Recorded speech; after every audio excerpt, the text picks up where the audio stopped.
আমি বেশ কিছুদিন ধরে ভিডিও করি না, কারণ একটাই আপনার, আমি খুব ইমোশনাল।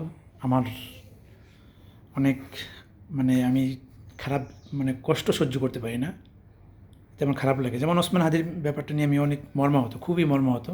তো এই জন্য আমি মিডিয়ার সামনে আসি খুব কম, বা আমি ভিডিও বানাই না, কারণ এতে আমার কষ্ট হয়।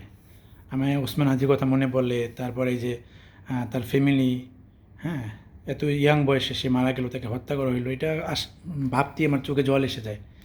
খুবই কষ্ট লাগে। ওসমান হাদির মতন এত ইয়াং রাজনীতি প্রবীণ নবীন রাজনীতিবিদ এত সহজেই মারা গেল, তাকে হত্যা করা হলো, এই নিয়ে আমি খুব মর্মাহত। মিডিয়ার সামনে আসে খুব কম।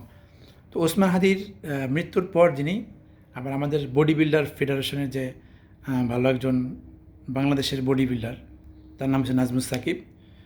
এখনও তো প্রমাণ হয় নাই, কিন্তু তার স্টোরি বা তার ডায়েরিতে লেখা একটা চিরকুটে লেখা ছিল সে আত্মহত্যা করছে, বা এরকম কিছু ধারণা করা হচ্ছে। সে মানসিকভাবে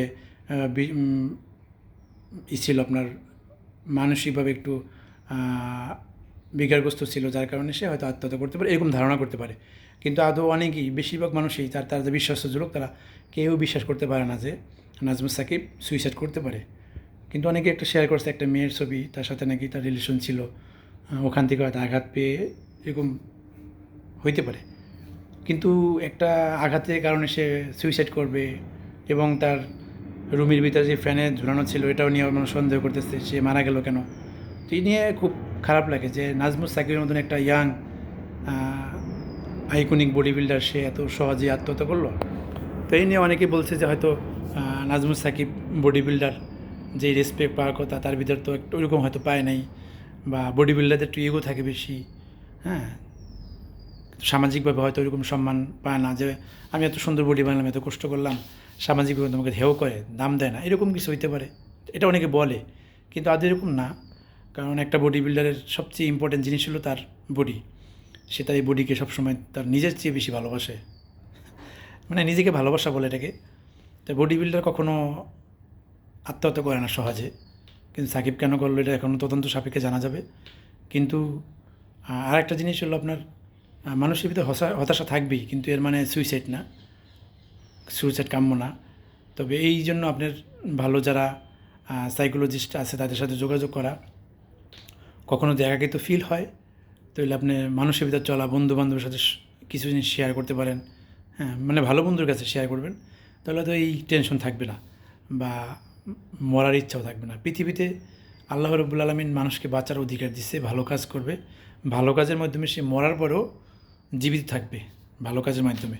তো এই সমস্ত কাজ আপনি ভালো ভালো কাজ করবেন, নৈতিক কাজের সাথে সম্পৃক্ত থাকবেন, তাহলে আপনার মৃত্যুর কামনা আসবে না, হতাশা কাজ করবে না। হ্যাঁ, মানুষ কষ্ট দিবে, পৃথিবীতে সবাইকে সবাই কষ্ট দেওয়ার চিন্তা ভাবনা করবে, কিন্তু যখন আপনি ভালো কাজের সাথে সম্পৃক্ত থাকবেন, তখন দেখবেন যে কেউ আপনাকে একটা বকা দিচ্ছে, তখন এটা মনে হবে না যে না, সে আমাকে বকা দিক, এতে আমার কিচ্ছু হবে না, আমি তো ভালো কাজ করি।